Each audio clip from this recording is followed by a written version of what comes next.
was a case that was trying Foxy Knoxy, which was the persona that was created in this whole media frenzy case back when it first began, about this crazy chick who just like partied and just did all these crazy things that Amanda Knox, that I know, never did. Like, this is not who she is.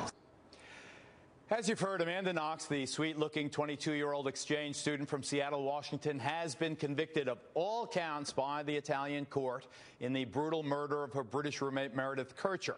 But international legal observers, including this one, are questioning the fairness of one prosecution tactic that some believe, including me, prejudiced the jury against Amanda. Unable to describe either a motive or a clear picture of how Meredith was murdered, prosecutors put together a cheesy video game-style animation. This is just a still frame from the animation. You have to picture that running as a little cartoon. This shows Amanda, as you can see, slitting Meredith's throat during a bizarre and violent sex game. They played that over and over again to that jury. But remember, folks, Amanda had absolutely no history of violence, and no witness ever said that this was the way the murder really happened. Joining me on the phone, we had some problems with the studio there, Knox family attorney Ann Bremner, here with me in the studio, shaking her head in disagreement with me already, is Judge Jeanine Pirro, host of her own hit show. But Ann, you first, may I assume that the family is devastated? Are they going to come home? Are they going to try and keep any connection with Amanda in Italy? Will they, you know what I mean? She's going to be there for a quarter of a century. Well, Geraldo, thank you so much for having me. And the family is heartened to have you look at this case, and you're somebody that is so important to them. This is an outrageous verdict, and it was one based on no evidence. And even with a video like that of showing some cartoon depiction of what happened, which wasn't anything to have to do with the facts, where there was no forensic evidence, no motive, no evidence to support any conviction against Amanda Knox, this day, yesterday, was a horrible day, and today is even worse as it really sinks in for everybody here in Seattle, and especially for the family. Poor family. I mean, regardless of her guilt or innocence, I feel for her family, which stood loyally by her side. Judge, first of all, you can express why you disagree with my take on it, but let me ask you very specifically, do you believe that that cartoon would have been admissible in an American murder trial? Oh, yes, it might have been. If you are trying to describe for the jury what might have happened, how it proceeded, how many people are involved, you can clearly bring in a diagram. We've been doing it for years. That wasn't a diagram. That was a cartoon, yeah, but an animation. You can say, of course they're going to do it. They could have put an octopus in this picture. Is there one?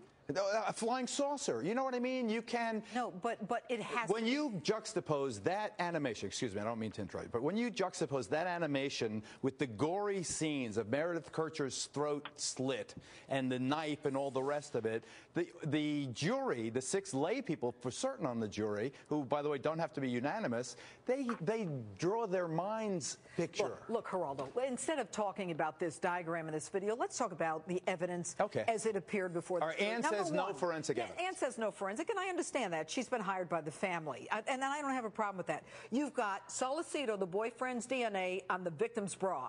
You've got his footprint in her bedroom that was locked that they needed the police to unlock. You've got a knife in Solicito's apartment with the victim's DNA on the tip, Amanda Knox's DNA on the handle in Solicito's apartment. Did she ever cook in her boyfriend's house? No, the victim was never in that apartment. But you know what?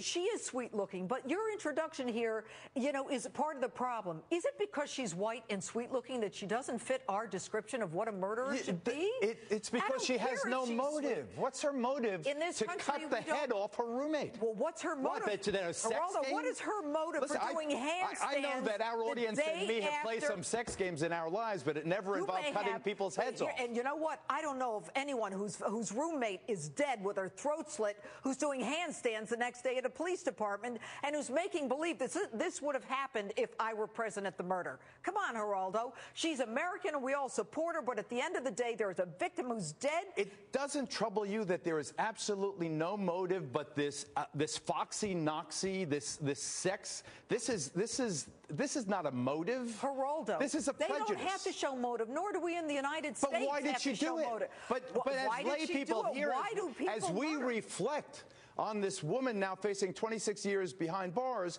Can't we ask, why would she do something this brutal? Orgy, and understand that the third person has been convicted. They used to have Plato's Retreat 2 blocks from here. There were sex-fueled orgies every hour on the hour. Were not murdering each other. Their DNA was not on the victim's bra on the night that killed her. Roommate's DNA is on every utensil in every house. But she was never in that apartment.